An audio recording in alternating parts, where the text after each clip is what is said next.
West Indies के खिलाफ दूसरे एक रोज़ा मैच में बारिश से जो मुतासर हुआ, हालात पाकिस्तान के हक़ में जा सकते थे, क्योंकि स्पिनर्स के लिए वेस्ट इंडीज़ की बैटिंग को जकड़ने के लिए ज़बरदस्त बुनियाद फराहम कर दी गई थी।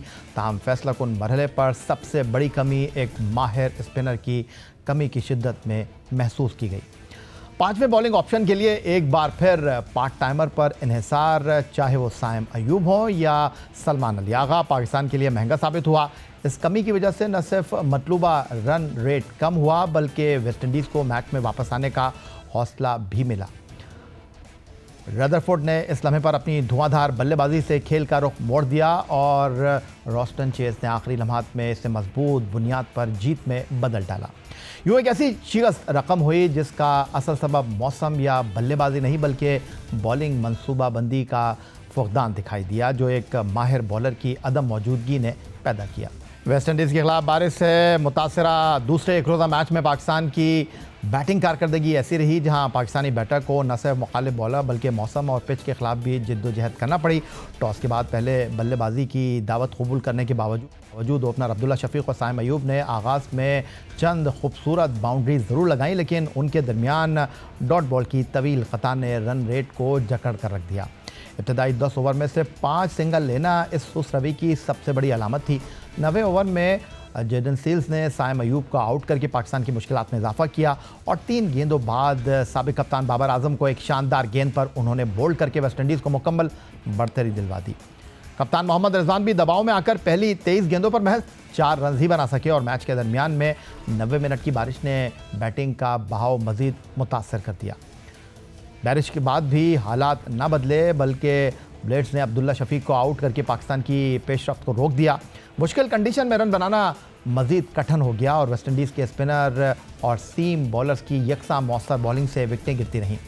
हुसैन तलत ने निस्बतन मुस्बत अंदाज में बैटिंग की, लेकिन रॉस्टन चेज़ की एक नीचे रह जाने वाली गेंद पर उनका सफ़र भी ख़त्म हो गया। सलमान अली आगा और दीगर बल्लेबाज भी पिच के मिजाज को समझने में नाकाम रहे और हर गुजरते ओवर के साथ दबाव बढ़ता गया। इख्तितामी ओवर में हसन नवाज़ ने जारहाना अंदाज अपनाया और बारिश से पहले चंद बड़े शॉट्स लगाकर रफ्तार पकड़ी, लेकिन एक और बारिश ने आखिरी 3 ओवर ही ख़त्म कर दिए, जो पाकिस्तान को एक बड़े हदफ तक लेकर जाने से महरूम कर गई।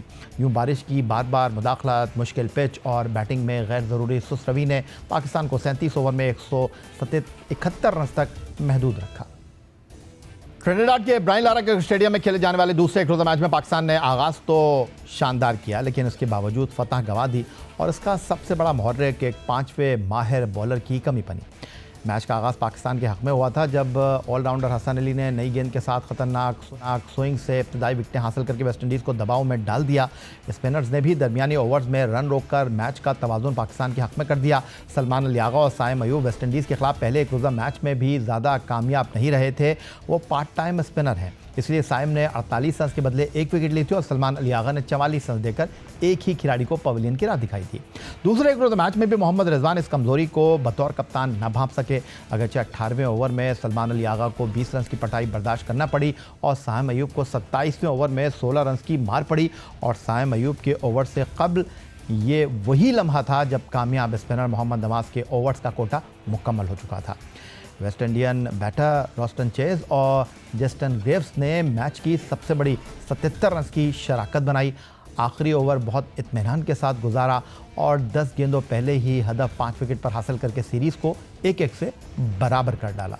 वेस्ट इंडीज़ के खिलाफ दूसरे वनडे इंटरनेशनल में ऑलराउंडर मोहम्मद नवाज़ ने 7 ओवर में सिर्फ 17 रन दिए और 2 खिलाड़ियों को पवेलियन की राह दिखाई और पाकिस्तान को एक मौका ज़रूर फराहम किया कि वो मैच पर अपनी गिरफ्त मजबूत करे, लेकिन 5वें स्पेशलिस्ट बॉलर की कमी के बायस ऐसा मुमकिन ना हो सका। मोहम्मद नवाज़ की कौमी T20 टीम में वापसी हुई तो उनकी सिलेक्शन पर तनकीद भी हुई और इस तनकीद को उस वक्त मज़ीद तक़वियत मिली जब बांग्लादेश के खिलाफ T20 सीरीज़ के 3 मुकाबलों में वो सिर्फ 3 विकेटें ले सके और 10 की औसत से सिर्फ 30 रन बना सके। लेकिन वेस्ट इंडीज़ के खिलाफ T20 सीरीज़ में उन्होंने शानदार कमबैक किया और 7 विकेटें लेकर सीरीज़ के बेहतरीन खिलाड़ी का अवार्ड ले उड़े, लेकिन वो इन T20 मुकाबलों में सिर्फ 2 बार बैटिंग करने के लिए आए और सिर्फ 11 रन ही बना पाए और अब उन्हें वनडे सीरीज़ में मौका मिला तो उनकी बॉलिंग तो तवक्कुआत के मुताबिक रही, लेकिन वो मुश्किल वक्त में 24 गेंदों पर महज 5 रन ही स्कोर कर सके। मोहम्मद नवाज कौमी टीम में एक ऑलराउंडर के तौर पर शामिल हुए हैं, लेकिन उनकी बैटिंग परफॉर्मेंस ने सख्त मायूस किया है। वो अहम मौक़ों पर ऊपर के नंबरों पर भेजे भी गए, लेकिन उनका बैट खामोश रहा।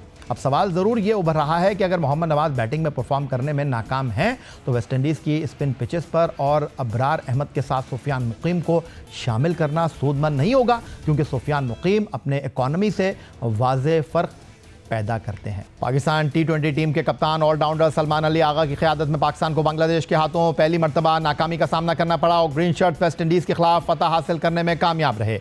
लेकिन इन सीरीज़ के दौरान कप्तान सलमान अली आगा पर तनकीद भी हुई और उनकी बैटिंग और बॉलिंग को तनकीद का निशाना भी बनाया गया, मगर साबिक कप्तान लेजेंडरी फास्ट बॉलर वसीम अकरम T20 कप्तान सलमान अली आगा के हक़ में बोल पड़े हैं।